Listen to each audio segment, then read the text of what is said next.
मुख्यमंत्री का मुंडिया दौरा। कर्नल बैंसला का जीवन सदैव देश सेवा में रहा समर्पित। समृद्ध और खुशहाल किसान के लिए प्रतिबद्ध राज्य सरकार। पूर्ववर्ती सरकार करती थी लुभावने वादे, नहीं था गरीब से कोई सरोकार। तारांकन, मुख्यमंत्री भजनलाल शर्मा। तारांकन, ईआरसीपी से पूर्वी राजस्थान की जल आवश्यकता होगी पूरी।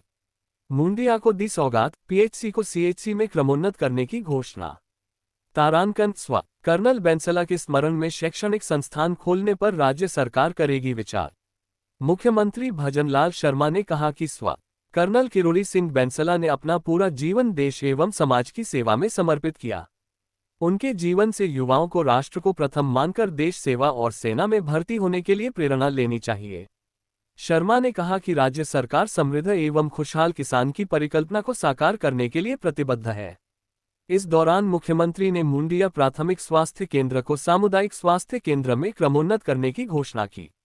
साथ ही उन्होंने कहा कि कर्नल बैंसला के स्मरण में स्थानीय क्षेत्र की आवश्यकता को देखते हुए उनके नाम से शैक्षणिक संस्थान खोलने पर राज्य सरकार विचार करेगी। शर्मा गुरुवार को टोणाभीम के मुंडिया में कर्नल किरोड़ी सिंह बैंसला के प्रतिमा अनावरण कार्यक्रम एवं विशाल किसान सम्मेलन को संबोधित कर रहे थे। उन्होंने कहा कि सामान्य परिवार में जन्मे श्री बैंसला ने अपनी लगन एवं मेहनत से एक ऊंचा मुकाम हासिल किया। शिक्षक की नौकरी छोड़ने के बाद उन्होंने करीब 3 दशक तक भारतीय सेना में रहते हुए चीन एवं पाकिस्तान के खिलाफ युद्धों में भी भाग लिया। मुख्यमंत्री ने कहा कि जिब्राल्टर की चट्टान श्री बैंसला ने सेना से सेवानिवृत्ति के बाद समाज में असमानता, अशिक्षा और पिछड़ेपन के खिलाफ लोगों को जागरूक किया। उन्होंने बालिका शिक्षा को बढ़ावा देने, बाल विवाह, शादियों में फिजूल खर्ची और दहेज प्रथा जैसी कुरीतियों को खत्म करने में अहम योगदान दिया। किसानों को मिल रहा आर्थिक संबल। मुख्यमंत्री ने कहा कि राज्य सरकार किसानों को सशक्त बनाने के लिए संकल्पित है। केंद्र एवं राज्य सरकार विभिन्न कल्याणकारी योजनाओं एवं नीतिगत निर्णयों के माध्यम से किसानों को आर्थिक संबल प्रदान कर रही है।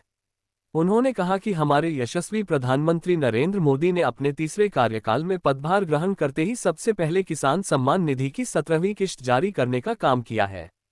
राज्य सरकार द्वारा इस योजना के तहत प्रथम चरण में राशि 6,000 रुपये से बढ़ाकर 8,000 रुपये की गई है। जनकल्याणकारी योजनाओं से पूर्ववर्ती सरकार ने प्रदेशवासियों को रखा वंचित। शर्मा ने कहा कि पूर्ववर्ती सरकार ने जल जीवन मिशन के तहत हर घर नल से जल के संकल्प से प्रदेशवासियों को वंचित रखा। राज्य में ये योजना भ्रष्टाचार की भेंट चढ़ गई। उन्होंने कहा कि पूर्ववर्ती सरकार ने केवल लुभावने वादे किए, गरीब से उनका कोई सरोकार नहीं था। गांवों में सड़क, पानी जैसी मूलभूत आवश्यकताओं को भी पूरा नहीं किया गया। लेकिन अब हमारी सरकार प्रदेशवासियों से किए प्रत्येक वादे को पूरा करेगी। शर्मा ने किसानों के हित में लिए गए निर्णयों का जिक्र करते हुए कहा कि राज्य सरकार ने 40,000 से अधिक कृषि कनेक्शन तथा 50,000 से अधिक किसानों के खेतों में सोलर पंप स्थापित करने की स्वीकृति जारी की है। गोपाल क्रेडिट कार्ड योजना में 5 लाख गोपालकों को 1 लाख रुपये तक का ब्याजमुक्त ऋण उपलब्ध करवाया जा रहा है। साथ ही 248 मोबाइल वेटेनरी इकाइयों के माध्यम से पशुओं को त्वरित चिकित्सकीय सेवाएं उपलब्ध करवाई जा रही हैं।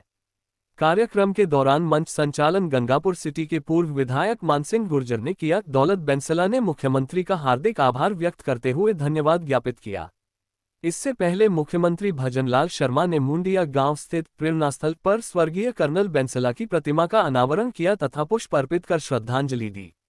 समारोह के दौरान गृह राज्य मंत्री जवाहर सिंह बेड़म, देवनारायण बोर्ड के अध्यक्ष ओम प्रकाश भड़ाना, करौली के विधायक दर्शन सिंह गुर्जर, पूर्व सांसद रंजीता कोली, विजय बैंसला, जिलाध्यक्ष सुशील दीक्षित, गंगापुर सिटी नगर परिषद के सभापति शिवरतन अग्रवाल, प्रधान मंजू गुर्जर, मुंडिया की सरपंच सजन दीपक करेला सहित विभिन्न जनप्रतिनिधि, जिला कलेक्टर डॉक्टर गौरव सैनी, पुलिस अधीक्षक सुजीत शंकर, सवाई माधोपुर की पुलिस अधीक्षक ममता गुप्ता, वरिष्ठ अधिकारी, गणमान्य नागरिक एवं बड़ी संख्या में किसान व आमजन उपस्थित रहे। सभी ने बारी बारी से धन्यवाद दिया और मुख्यमंत्री को उद्घोषण में सभी लोग गदगद हुए। ब्यूरो रिपोर्ट उत्तम कुमार मीणा, टोडाभीम विधानसभा क्षेत्र के मुंडिया गांव से, गंगापुर जिला। ब्यूरो। भारत माता की। Colonel Kirori Singh Bainsla, colonel Kirori Singh Bainsla. आज के इस कर्नल श्री किरोड़ी सिंह जी बैंसला जी के प्रतिमा अनावरण के कार्यक्रम में उपस्थित मंचासीन विराजमान मेरी कैबिनेट में मेरे साथी गृह राज्य मंत्री सम्मानीय जवाहर सिंह जी बेड़म साहब, देवनारायण बोर्ड के अध्यक्ष भाई ओम प्रकाश जी भड़ाना साहब, करौली के विधायक भाई दर्शन सिंह जी गुर्जर साहब, हमारी पार्टी के प्रदेश के मंत्री भाई भूपेंद्र सैनी जी, स्वर्गीय कर्नल किरोड़ी सिंह बैसला के सुपुत्र सम्मानीय दौलत सिंह जी बैसला साहब, उनकी सुपुत्री सुनीता बैसला जी और हमारे देवली उनियारा से प्रत्याशी रहे कर्नल किरोड़ी सिंह बैसला जी के सुपुत्र भाई विजय बैसला जी, हमारे पूर्व मंत्री भाई हेम सिंह जी भड़ाना, हमारी पूर्व सांसद रंजीता जी कोहली, पूर्व विधायक मान सिंह जी गुर्जर साहब, प्रदेश के उपाध्यक्ष पूर्व विधायक भाई हेमराज मीना जी, श्री हेमराज पोसवाल जी, महंत भगवान देवनारायण मंदिर आसीन, सुभाष चौधरी जी पूर्व विधायक पलवल हरियाणा, राजेंद्र मीना विधायक प्रत्याशी बामनबाज, अशोक सिंह जी धाबाई प्रदेश मंत्री भाजपा, बूढ़ा भगत जी आरक्षण संघर्ष समिति के उपाध्यक्ष, हुकम सिंह ब्रिगेडियर साहब, अजीत जी महुआ पूर्व जिला प्रमुख, राजा राम जी गुर्जर पूर्व नगरपालिका सभापति करौली, महेंद्र सिंह जी खेड़ला पूर्व जिला परिषद सदस्य, दीपक जी करेला साहब सरपंच ग्राम पंचायत मुड़िया और इस कार्यक्रम में आए सभी मेरे पूजा योग बुजुर्गों, नौजवान दोस्तों और इतनी गर्मी में आई सभी मेरी माता बहनों, सबसे पहले तो मैं आप सभी को नमन करता हूं, आपका वंदन करता हूं, आपका अभिनंदन करता हूं, क्योंकि आप ऐसे कार्यक्रम में आए हैं। कर्नल साहब ने जिस तरह से समाज के लिए, देश के लिए अपने आप को समर्पित करते हुए काम किया था, राष्ट्र सेवी, समाज सेवी स्वर्गीय श्री कर्नल किरोड़ी सिंह बैसला जी की प्रतिमा के अनावरण कार्यक्रम में हिस्सा लेने का आज जो अवसर प्रदान किया है, इसके लिए मैं आप सभी का बहुत बहुत बहुत बहुत आभारी हूं। सबसे पहले मैं स्वर्गीय कर्नल साहब को श्रद्धांजलि अर्पित करता हूं और आप सभी से कहना चाहता हूं, जिस जीवटता के साथ कर्नल साहब ने देश और समाज की सेवा की, हमें उससे प्रेरणा लेनी चाहिए, उससे प्रेरणा लेनी चाहिए। कर्नल साहब का उद्देश्य इस देश के लिए था, समाज के लिए था और मेरे पिछड़े हुए उस गांव के लिए था जहां गांव में शिक्षा और चिकित्सा की आज भी आवश्यकता है।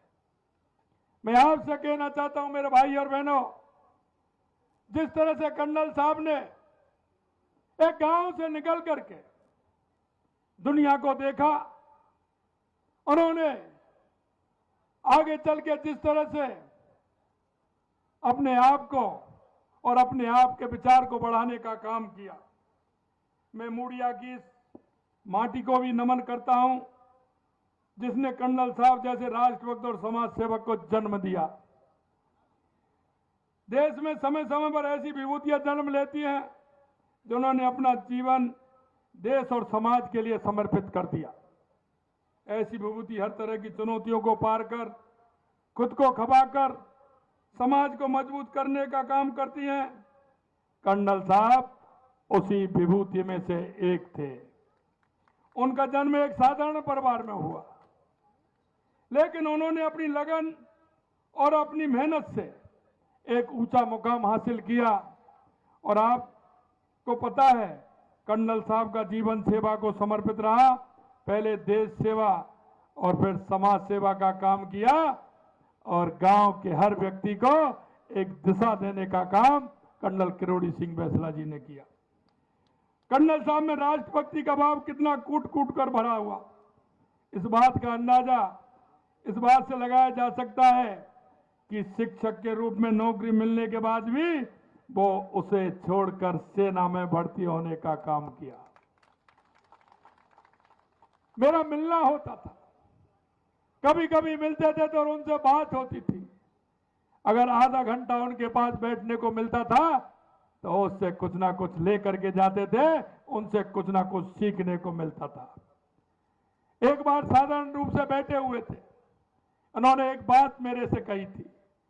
वैसे वो हमने आपने सभी ने किताबों में पढ़ा है, लेकिन उनका वो ध्येय वाक्य था। उन्होंने कहा, घर परिवार के फायदा के लिए अगर गांव का फायदा हो तो अपने घर परिवार का फायदा छोड़ देना चाहिए। अगर क्षेत्र का फायदा हो तो गांव का फायदा छोड़ देना चाहिए। अगर तहसील का फायदा हो तो क्षेत्र का फायदा छोड़ देना चाहिए, और जिले का फायदा हो तो तहसील का फायदा छोड़ देना चाहिए। अगर प्रदेश का फायदा हो तो जिले का फायदा भी छोड़ देना चाहिए, और राष्ट्र का फायदा हो तो प्रदेश का भी छोड़ देना चाहिए। ये उनके विचार में था। उनके अंदर राष्ट्रीयता की भावना कूट कूट करके भरी हुई थी। मैं इसलिए कहना चाहता हूं, कर्नल साहब को छोटे स्वरूप में हम नहीं बांध सकते, क्योंकि उनका वो विकास स्वरूप, विराट स्वरूप जिन्होंने देखा, क्योंकि उनकी जो सोच से बड़ा होता है व्यक्ति, उसकी सोच किस तरह की है, उनकी राष्ट्रवादी सोच थी, और वो भारत मां को हमेशा अपनी सोच से आगे लेकर के चलते थे। भाइयों बहनों, मैं कहना चाहता हूं, कर्नल साहब ने अपने परिश्रम से सेना में सिपाही से लेफ्टिनेंट कर्नल तक का सफर तय किया। कहा जाता है कि कर्नल साहब के सीनियर उन्हें जिब्राल्टर की चट्टान कहते थे, और उनके जो साथी कमांडो थे वो इंडियन रेमबो कहा करते थे। यह कर्नल बैसला की पहचान थी। कर्नल साहब 3 दशक तक भारतीय सेना में रहकर भारत माता की सेवा की। उन्होंने 1962 में चीन, 65 तथा 71 में पाकिस्तान के खिलाफ लड़ाई में भी वो आगे रहे। सेना की सेवानिवृत्ति के बाद समाज में असमानता, अशिक्षा और पिछड़ेपन की खिलाफ लड़ाई लड़ते रहे। उन्होंने समाज की दिक्कतें और चुनौतियों को निकट से देखा है, क्योंकि गांव से निकले हुए व्यक्ति उन सारी बातों को जानता है, सभी को समझता है। उनको एक एक बात उनके मन में थी, उन्हें दूर करने के लिए आजीवन प्रयास करते रहे। कर्नल साहब का सपना था कि हर व्यक्ति को अच्छी सेहत और शिक्षा मिले। उन्होंने शिक्षा, विशेष रूप से बाल का शिक्षा को महत्व बताया। बाल विवाह, शादियां, फिजूल खर्च, दहेज प्रथा, ऐसी कुरीतियों को खत्म करने के लिए जागरूकता पैदा करने का काम कर्नल साहब ने किया। समाज की बेटियों को अच्छा पढ़ाने के पक्षधर अक्सर वे समाज के मंचों पर भी कहते थे, गांव की चौपाल पर भी कहते थे, क्योंकि एक बेटी पढ़ती है तो 3 परिवार पढ़ते हैं, ये उनकी अवधारणा भी थी। स्वर्गीय कर्नल साहब की प्रतिमा आज समाज के युवाओं, लोगों को देशभक्ति और समाज सेवा के लिए प्रेरित करेगी, उनमें नई ऊर्जा का संचार करेगी। यह प्रतिमा युवाओं को राष्ट्र को प्रथम मानने तथा सैन्य बलों में भर्ती होने के लिए प्रेरित भी करेगी। मैं आज किसान सम्मेलन में आए सभी भाई बहनों को विश्वास दिलाता हूं कि केंद्र और राज्य में हमारी सरकार है, आपके हितों के लिए हमेशा प्रतिबद्ध रहेगी। यह मैं आपसे कहना चाहता हूं। देश के किसान हमारे लिए कितने महत्वपूर्ण हैं, इसकी एक झलक आपके सामने पेश करना चाहता हूं। यशस्वी प्रधानमंत्री श्री नरेंद्र मोदी जी ने अपने तीसरे कार्यकाल में सबसे पहले, अगर उन्होंने सबसे पहले प्रधानमंत्री का चार्ज लिया तो उसमें किसान सम्मान निधि की 17वीं किस्त देने का काम देश के यशस्वी प्रधानमंत्री नरेंद्र मोदी जी ने किया। सबसे पहले बैठते ही 17वीं किस्त किसानों को देने का काम हमारे प्रधानमंत्री जी ने किया। हमारी सरकार ने पूर्वी राजस्थान के इस हिस्से में चंबल नदी का पानी लाने के लिए ईआरसीपी योजना को मंजूरी दी। इसे धरातल पर उतारने का काम शुरू कर दिया है, और आपको हम विश्वास दिलाते हैं कि जो आपकी सबसे बड़ी योजना इतने सालों से जो पड़ी थी, हमने उसको आगे बढ़ाने का काम भी हमने किया है। राजस्थान कृषक समर्थन योजना के अंतर्गत एमएसपी 2275 रुपए पर 125 रुपए बोनस देकर के 2400 रुपए करने का काम हमारी सरकार ने किया है। पीएम किसान सम्मान निधि जो हमें 6000 रुपए मिलती थी, आपको ध्यान होगा हमारे पहले बजट में हमने 2000 रुपए बढ़ाते हुए उसे 8000 रुपए करने का काम भी हमारी सरकार ने किया है। फसली ऋण वितरण योजना 10,000 करोड़ रुपए का ब्याज मुक्त फसली ऋण उपलब्ध कराया जाएगा, ये हमने किया है। 41,137 नवीन कृषकों को ऋण उपलब्ध कराने का काम हमारी सरकार कराएगी, ये भी हमने किया है। 40,000 से अधिक कृषि कनेक्शन जारी किए गए हैं, ये भी हमारी सरकार ने इन 3 महीनों के अंदर किसानों के लिए किया है। मित्रों, मैं आपसे कहना चाहता हूं, किसानों के बिजली के बिलों में 8,000 करोड़ रुपए का अनुदान दिया गया है। 50,000 से अधिक किसानों के खेतों में सोलर पंप स्थापित करने की स्वीकृति प्रदान की है और आने वाले समय में 50,000 सोलर पंपों की स्वीकृति और प्रदान हो जाएगी, ये हम आपको विश्वास दिलाते हैं। बीज एवं फर्टिलाइजर मशीनरी आदि को सस्ते दाम में उपलब्ध कराने के लिए ग्राम पंचायत में 14,000 पीएम किसान समृद्धि केंद्र स्थापित किए गए हैं। गौपालक क्रेडिट कार्ड योजना में 5 लाख गौपालकों को 1 लाख रुपए तक का ब्याज मुक्त ऋण उपलब्ध कराने का काम हमारी सरकार ने किया है। पहले किसान क्रेडिट कार्ड मिलता था, लेकिन अब गौपालक क्रेडिट कार्ड भी आपको मिलेगा, वो 1 लाख रुपए का मिलेगा और बिना ब्याज के ऋण आपको मिलेगा। पशुओं को चिकित्सीय सेवा उपलब्ध कराने के लिए 248 मोबाइल वेटरनिटी इकाइयों की शुरुआत की गई है। हमारी सरकार कर्नल साहब के सुरक्षित राज्य समृद्धि किसान और खुशहाल समाज की संकल्पना को साकार करने में जुटी है। मैं एक बार पुनः स्वर्गीय कर्नल किरोड़ी सिंह बैंसला जी को श्रद्धांजलि अर्पित करता हूं और उन्होंने जो कहा था, उनका जो सपना था, और वो सपना उनका था कि हर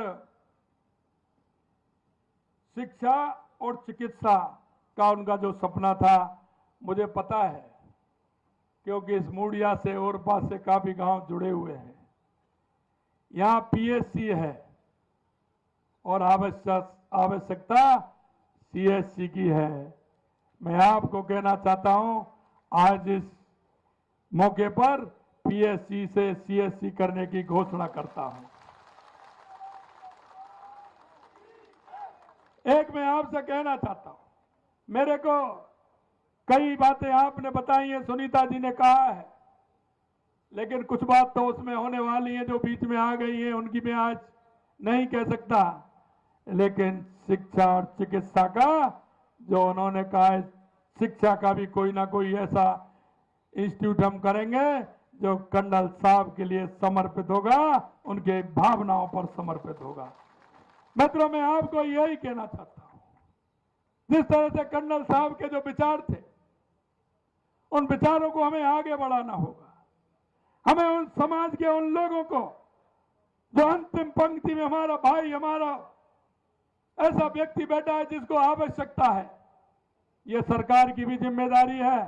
साथ साथ में हम नागरिक होने के नाते हम नागरिकों का कर्तव्य भी बनता है कि हमारे मोहल्ले में, हमारे गांव में, हमारे पड़ोस में ऐसा कौन सा व्यक्ति है जिसको आवश्यकता है, तो हमारी भी जिम्मेदारी है कि उसको केंद्र सरकार की और राज्य सरकार की योजनाओं से लाभ दिलाने का काम हम करें। ये हमारी भी जिम्मेदारी है। कई बार हम देखते हैं हमारी सरकार की योजनाएं, हम नाम मांगते हैं, हम देखते हैं हमारी विश्वकर्मा योजना है, स्वनिधि, प्रधानमंत्री स्वनिधि योजना है, इस तरह की हमारी बहनों के लिए कई प्रकार की हमारी योजना है, लेकिन उन योजनाओं का ठीक प्रकार से हम लाभ नहीं ले पाते। मैं आपसे इतना ही कहना चाहता हूं कि आप सभी आगे आए और अपने नागरिक होने के दायित्व को भी पूरा करें। समाज के अंदर कोई हमारा अंतिम पंक्ति में जिसको लाभ मिल सकता है, वो व्यक्ति बैठा है, तो उसको आगे ला करके लाभ दिलाएं। इतना ही मैं आप सभी से कहना चाहता हूं। हमारी सरकार ने जो आपके बीच में वायदे किए थे, हम आपसे विश्वास दिलाना चाहते हैं, हम एक एक वायदे को पूरा करेंगे, एक एक वायदे को पूरा करेंगे। लेकिन हम ऐसा नहीं करेंगे। जो पार्टियां हैं, सरकार आती हैं, लोग लुभाने वायदे भी करती हैं। पहले भी देखा होगा, आप भी देखे होंगे किस तरह से बरगलाने का काम करते हैं। मैं आपसे यही कहना चाहता हूं मेरे भाई और बहनों, हमें किसी के झांसे में नहीं आना है, क्योंकि आपने उन लोगों को भी देखा है। क्योंकि आजादी के 75 साल के बाद भी हम अगर गांव में देख रहे हैं तो शिक्षा, चिकित्सा, सड़क, बिजली की बात करते हैं। मैं आपसे कहना चाहता हूं, इस देश के अंदर सबसे ज्यादा अगर प्रदेश में और देश में राज किया तो किसने किया? अब वो किससे पूछना चाहते हैं? उन्होंने उस गांव की दूरी और शहर की दूरी को बढ़ाने का काम क्यों किया? उन्होंने उस गांव में अगर वो सारी व्यवस्थाएं होती तो आज वो इतने बड़े बाड़े को छोड़ करके 15x30 के उस मकान में या उस फ्लैट में रहना कोई पसंद नहीं करता। वो इसलिए कि उसको गांव में शिक्षा से लेकर चिकित्सा के लेकर के उनकी पूर्ति नहीं होती है, इसलिए वो शहर में जाता है। अगर हम कहना चाहते हैं 70 साल में उन लोगों ने क्या किया, आपके बीच में आए तो उनसे पूछना चाहिए। मैं आपको कहना चाहता हूं, इस प्रधानमंत्री ग्राम सड़क योजना के नाम से हमारे यशस्वी प्रधानमंत्री स्वर्गीय अटल बिहारी वाजपेयी जी ने प्रारंभ किया, और आज धीरे धीरे आप देख रहे हैं एक एक गांव को सड़क से जोड़ने का काम भारतीय जनता पार्टी ने किया, भारतीय जनता पार्टी ने किया। आज हम चिकित्सा की बात करते हैं। हमने कहा है कि हर व्यक्ति को चिकित्सा की सुविधा मिलनी चाहिए, शिक्षा की सुविधा मिलनी चाहिए। हमने कहा हर व्यक्ति को नल से जल मिलना चाहिए। आप देख रहे हैं जेजेएम के अंदर कितना केंद्र सरकार से पैसा आया, या तो वो पैसा लगा नहीं, लगा तो भ्रष्टाचार की भेड़ चढ़ गया। मेरे उस किसान भाई को, मेरे उस गांव के उस व्यक्ति को पानी पहुंचाने का काम नहीं किया। और आप देख रहे हैं पानी का सोर्स पहले नहीं देखा, और मेरे गांव की सड़क खोद करके डाल दी और उसमें पाइपलाइन डाल दी। गांव में पानी भी नहीं जा रहा है और मेरे गांव की सड़क भी तोड़ने का काम पूर्ववर्ती सरकार ने किया है। मैं आपसे इतना ही कहना चाहता हूं, आप विश्वास रखिए कि हमारी सरकार ने एक एक काम किया है। वादा जो आपसे किया उसको पूरा करेंगे। और आपने ये भी देखा होगा प्रधानमंत्री जी ने दीनदयाल ज्योति के नाम से हर गरीब को बिजली का कनेक्शन देने का काम किया है। मैं आपसे यही कहना चाहता हूं, हमारी जो मूलभूत सुविधाएं उनको करना आवश्यक है। हमारे उस व्यक्ति को अगर उसका लाभ मिलेगा तो उसका लाभ उसका बेटा भी लेगा, बेटी भी लेगी। हमारी बेटी भी आगे बढ़ेंगे और हमारा बेटा भी आगे बढ़ेगा। मैं आपसे यही निवेदन करना चाहता हूं, आज के दिन कर्नल साहब के इस प्रतिमा अनावरण के कार्यक्रम में आप सभी से इतना ही अनुरोध है कि आप आइए, साथ चलिए और हम आप साथ चलें और हमारे इस प्रदेश को मजबूत बनाएं, हमारे गांव को मजबूत बनाएं, हमारे क्षेत्र को मजबूत बनाएं। इतना ही मैं आपके बीच में रखना चाहता हूं। आप सभी लोग इतनी बड़ी संख्या में इस गर्मी के समय में आए, आप सभी को मैं बहुत बहुत धन्यवाद और साधुवाद देता हूं। आप सभी को बहुत बहुत धन्यवाद। नमस्कार, जय हिंद, जय भारत। धन्यवाद माननीय मुख्यमंत्री जी, आपका बहुत बहुत आभार। और आपने जिस प्रकार से घोषणा और आश्वासन दिया है, निश्चित रूप से आपका बहुत बहुत अभिनंदन। जोरदार तालियां माननीय मुख्यमंत्री जी के लिए। अब मैं फिजूल खर्च, दहेज प्रथा, ऐसी कुरीतियों को खत्म करने के लिए जागरूकता पैदा करने का काम कर्नल साहब ने किया। समाज की बेटियों को अच्छा पढ़ाने के पक्षधर अक्सर वे समाज के मंचों पर भी कहते थे, गांव की चौपाल पर भी कहते थे, क्योंकि एक बेटी पढ़ती है तो 3 परिवार पढ़ते हैं, ये उनकी अवधारणा भी थी। स्वर्गीय कर्नल साहब की प्रतिमा आज समाज के युवाओं लोगों को देशभक्ति और समाज सेवा के लिए प्रेरित करेगी, उनमें नई ऊर्जा का संचार करेगी। ये प्रतिमा युवाओं को राष्ट्र को प्रथम मानने तथा सैन्य बलों में भर्ती होने के लिए प्रेरित भी करेगी।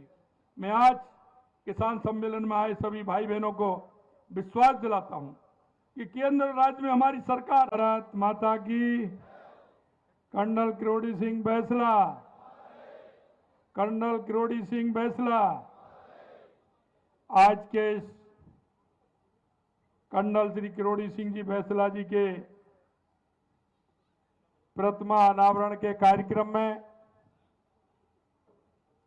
उपस्थित मंचासीन विराजमान मेरी कैबिनेट में मेरे साथी गृह राज्य मंत्री सम्मानीय जवाहर सिंह जी बेड़म साहब, देवनारायण बोर्ड के अध्यक्ष भाई ओम प्रकाश जी भड़ाना साहब, करौली के विधायक भाई दर्शन सिंह जी गुर्जर साहब, हमारी पार्टी के प्रदेश के मंत्री भाई भूपेंद्र सैनी जी, स्वर्गीय कर्नल किरोड़ी सिंह बैंसला के सुपुत्र सम्मानीय दौलत सिंह जी बैंसला साहब, उनकी सुपुत्री सुनीता बैंसला जी और हमारे देवली उनियारा से प्रत्याशी रहे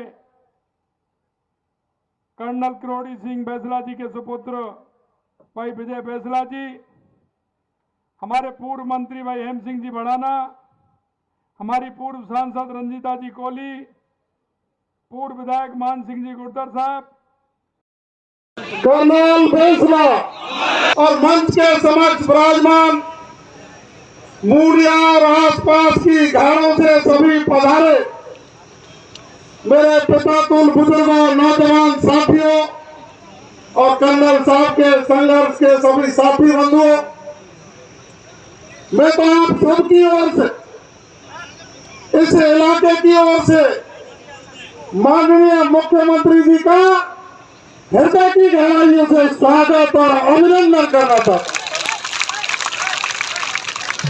ये अभिनंदन इसलिए करना चाहता हूं कि आपके जब 20-22 पंच पटेल गए, आपने कहा था कि माननीय कर्नल साहब की मूर्ति का अनावरण उनकी जन्मभूमि मूडिया गांव में करना है और हम सिर्फ मुख्यमंत्री जी के हाथों से कराना चाहते हैं और कोई मंजूर नहीं है आप सभी लोग।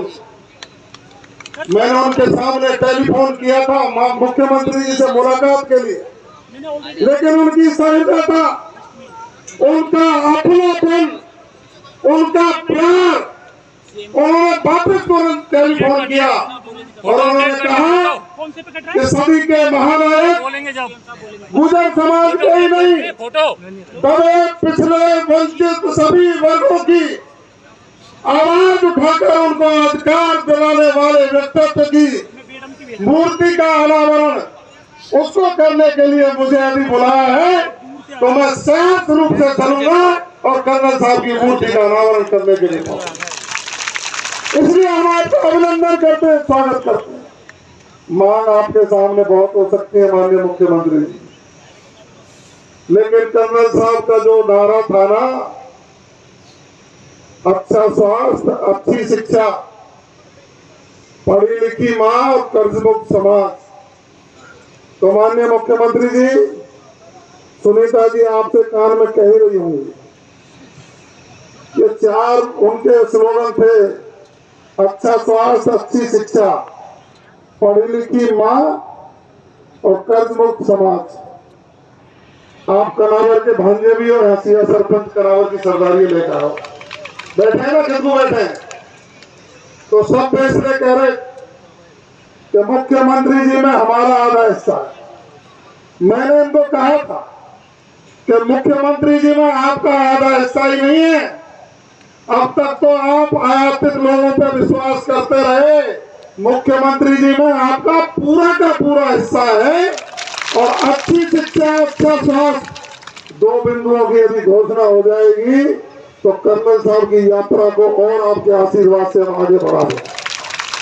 इन्हीं शब्दों के साथ आपका हृदय की गहराइयों से स्वागत, अभिनंदन और मैं आमंत्रित करता हूं राजस्थान के यशस्वी मुख्यमंत्री शेर राजस्थान आदरणीय बचनलाल जी शर्मा साहब को आए और उपस्थित जनसमुदाय को संबोधित। आप सबको मुंडिया की धरती पर बहुत स्वागत और मेरा नमन। जिस तरह से आज इस तपती धूप में आज आप इकट्ठा हुए हैं, आज से तकरीबन 2.25 साल पहले आप इसी तरह और भी भारी संख्या में यहाँ इसी भूमि पर इकट्ठे हुए थे। एक बहुत ही डिसिप्लिन मानव सुनामी थी उस दिन, जब कर्नल साहब शांत हुए और यहाँ आपके सामने वाले स्थान पर वो हमेशा के लिए एक गहरी नींद सो गए, पंचतत्वों में विलीन हो गए। उस समय कर्नल साहब की विदाई थी। उस विदाई में एक बहुत बड़ा जुड़ाव था। वो सब व्यक्ति जो उस दिन कई हजारों की संख्या में जो वहां उपस्थित हुए, वो सब व्यक्ति हमेशा हमेशा हमेशा के लिए कर्नल साहब, उनकी विचारधारा, कर्नल साहब जो एक याद बन गए, उस याद का हिस्सा बन गए और उन्होंने कर्नल साहब को हमेशा के लिए अपने मन में, अपने ध्यान में, अपनी आत्मा में बसा लिया। ये जो मुंडिया की धरती है, संघर्ष की धरती है। ये जो करौली क्षेत्र की धरती है, बहुत संघर्ष की धरती है। और आप सब ने कर्नल साहब के साथ में मिलकर के बहुत गहरा संघर्ष कई बरसों तक किया। उस संघर्ष का परिणाम आप सबके सामने है। आपको आरक्षण का लाभ मिला। उसके साथ साथ कर्नल साहब ने आपके अंदर एक जागृति पैदा की और भाई विजय ने बताया कि कैसे समाज ने इतना प्रोग्रेस किया है इतने 15 सालों में। सीएम साहब, अगर आप रिसर्च कराएंगे, डेटा का एनालिसिस कराएंगे, तो आप पाएंगे कि पिछले 15 वर्षों में जहां जहां गुजर बसता है, उस क्षेत्र का विकास इतना ज्यादा हुआ है जो आजादी से लेकर तब तक नहीं हुआ था। ये सिर्फ कर्नल बैंसला और उनके द्वारा पैदा करी गई जागृति के कारण है। कर्नल साहब बहुत महान लीडर बने, पर महान आपने बनाया। उनके संघर्ष में साथ आपने लिया, तपती धूप में। ज्यादा कुछ नहीं कहते हुए आपको 2 चीजों की बात याद दिला देता हूँ। ये सब कुछ जो मिला है, सब संघर्ष से मिला है। बिना संघर्ष के कुछ नहीं होता। दम लेना और दम देना हमें कर्नल साहब से सीखना है और उसको हमारी रक्त में और अपनी धमनियों में रक्तचाप करवाना है। ऐसी सोच के साथ हम आगे चले। कर्नल साहब केवल एक समाज के नहीं, सर्व समाज के नेता थे, विचार के नेता थे और भविष्य के नेता थे। आज मुझे इस बात की बहुत खुशी है कि कर्नल साहब ने जो पढ़ाई की अलग जगाई, उसकी वजह से अब तो राम प्यारी भी कलेक्टर बनने लग गई है। और अभी थोड़ी देर पहले एक व्यक्ति को हमने आईएएस में जाने के लिए उसको प्रोत्साहित किया। ये आपकी देन है, ये आपकी ताकत है और उसकी मेहनत है। अभी जो 10वीं और 12वीं के रिजल्ट आए, गुजरों की लड़की देवनारायण बोर्ड के स्कूल में पढ़ के 96.7% लाई है। साहब, आपको बहुत बहुत शुभकामनाएं, बहुत बहुत मुबारक। कर्नल साहब की विचार और सोच, ये पढ़ी लिखी माँ चाहिए, उसका रिजल्ट आज आपको देखने को मिल रहा है। तो मेरा आप सबसे निवेदन है, बेटियों को खूब पढ़ाओ और खूब सारे कलेक्टर बनाओ। जाते जाते एक निवेदन और करके जा रहा हूँ कि माननीय मुख्यमंत्री साहब, ये जो लोग हैं ना, ये बहुत भोले हैं, ईमान के धनी हैं और प्यार इनको बहुत चाहिए। तो आप इनको प्यार दीजिए, सम्मान दीजिए, आगे बढ़ाइए और ये आपको और आगे और आगे और आगे बढ़ाए। और हम सब भारत को और आगे बढ़ाएंगे। और मैं आपकी तरफ से माननीय मुख्यमंत्री जी को एक कमिटमेंट कर देता हूं कि जब राजस्थान की प्रगति होगी और जब राजस्थान की प्रगति के ऊपर लेख लिखे जाएंगे, उस लेख में गुर्जर समाज की टिप्पणी अग्रणीय होगी। चाहे पढ़ाई में, चाहे शिक्षा में, चाहे खेतीबाड़ी में, चाहे कलेक्टरों में। हम आने लग गए हैं, हम आएंगे और आके रहेंगे। बहुत बहुत धन्यवाद। राम राम साहब।